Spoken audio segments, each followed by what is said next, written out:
এই কেকটা একজন দিদিভাই অর্ডার দিয়েছিলেন, ওনার হাজব্যান্ডের বার্থডের কেক এটা।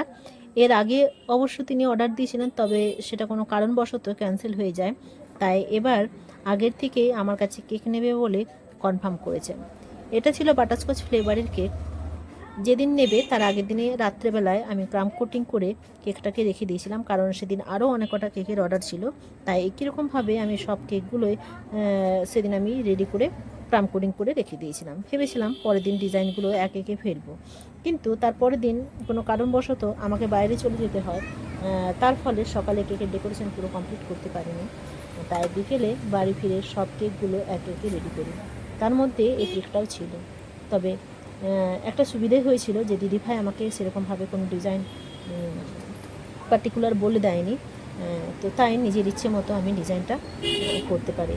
আর এত তাড়াহুড়োর মধ্যে, সত্যি কথা বলতে কি, যে এত তাড়াহুড়োর মধ্যে আমি না ডিজাইনটা ঠিক মনে করতে পারছিলাম না যে কী ডিজাইন দিলে ভালো হবে। তাই দুটো গোলাপ ফুল দিয়ে আর স্টার নোজেল দিয়ে আমি এই ডিজাইনটা করে ফেলি।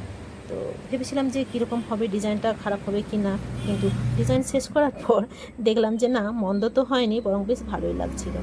আর কেকটা রেডি করে পুরো বক্সে ভরে আমি রেডি করে দিদিভাইকে দিয়েছিলাম। আর দিদিভাইকে আমার ফোনের ছবিটা, আমি যে ছবি কেকটা তুলেছিলাম সেটা আমি দিদিভাইকে দেখিয়েছিলাম। দিদিভাই দেখে কিন্তু বলেছিলেন যে না, কেকটা সত্যি খুব ভালো হয়েছে।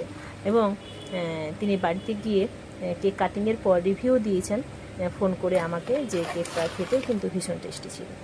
আর এই যে এখানে আমার পুরো ডেকোরেশন কমপ্লিট।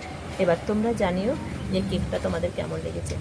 দেখো, এই কেকগুলো আমি অনেক কষ্ট করে তোমাদের জন্য রেকর্ডিং করে আমি তোমাদের সামনে তুলে ধরছি, যাতে তোমাদেরও কিছু শিক্ষা হয় সেই জন্য।